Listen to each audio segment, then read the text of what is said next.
Olá! Sabe, a gente lida com a ideia de propriedade o tempo todo, né? Pode ser a casa onde a gente mora, o carro, um terreno.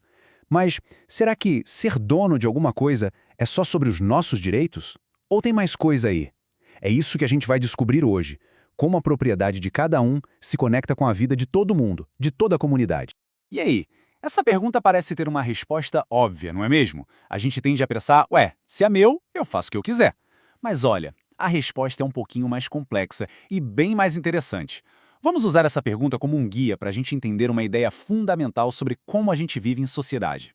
Bom, para começar, é super importante entender uma coisa.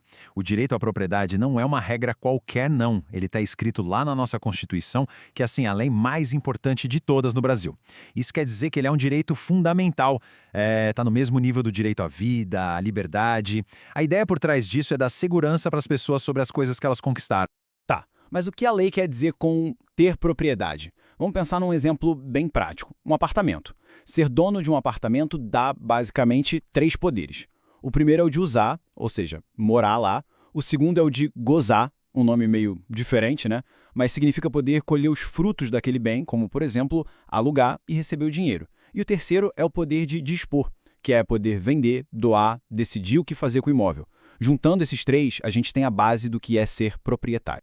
Olha só como esses três poderes se encaixam direitinho. Usar é o mais fácil de entender. É ocupar, morar na casa. Gozar é sobre os benefícios que a propriedade pode trazer, tipo a grana do aluguel. E dispor é ter a liberdade de decidir o destino daquilo, como, sei lá, vender. Para alguém ser considerado dono de verdade com plenos direitos, precisa ter esses três poderes. É o pacote completo da propriedade, digamos assim.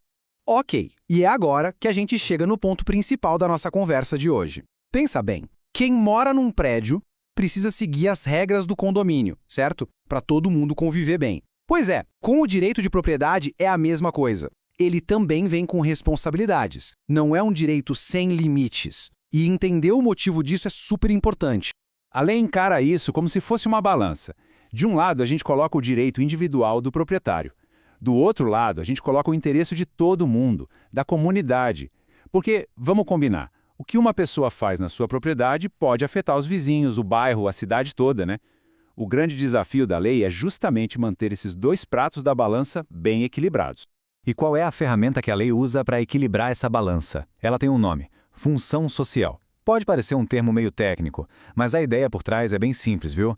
Significa que a propriedade deve ser usada de um jeito que traga algum benefício para a sociedade, ou que, no mínimo, não cause nenhum prejuízo. É aquela velha história: o direito de um termina onde o do outro começa.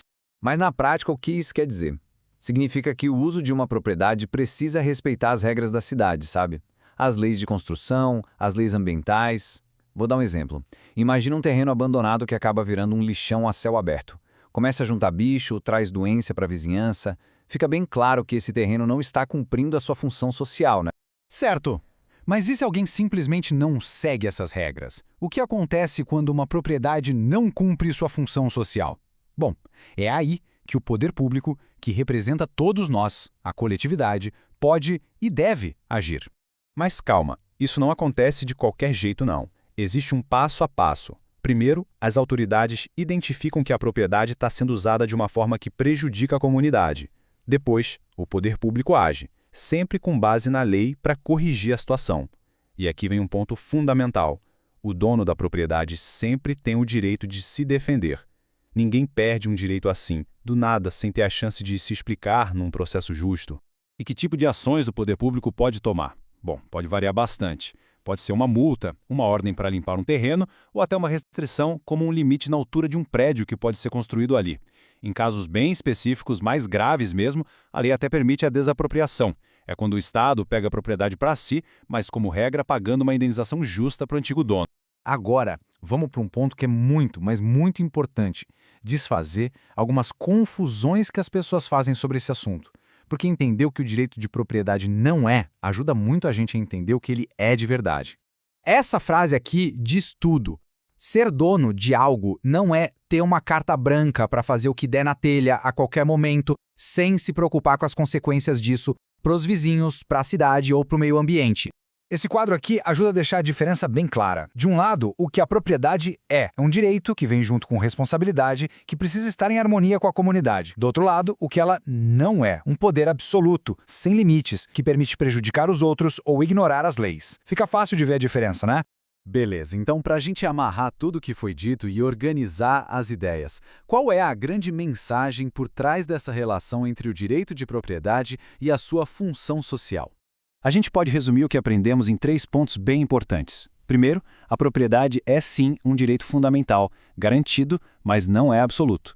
Segundo, esse direito tem um limite, que é a tal da função social, que basicamente diz que a propriedade precisa ser usada para o bem da comunidade.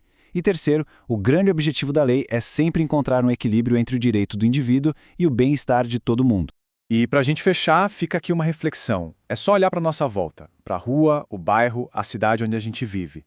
As regras de construção, a existência de parques, a divisão entre áreas comerciais e residenciais, tudo isso é resultado direto dessa busca constante por equilíbrio entre o direito de propriedade de cada um e a necessidade de ter um espaço que seja bom e justo para todos. E aí, gostou de entender um pouco mais sobre esse assunto? Se sim, deixe uma curtida, um comentário, assim a gente fica sabendo que esse conteúdo ajudou. Um abraço e até a próxima!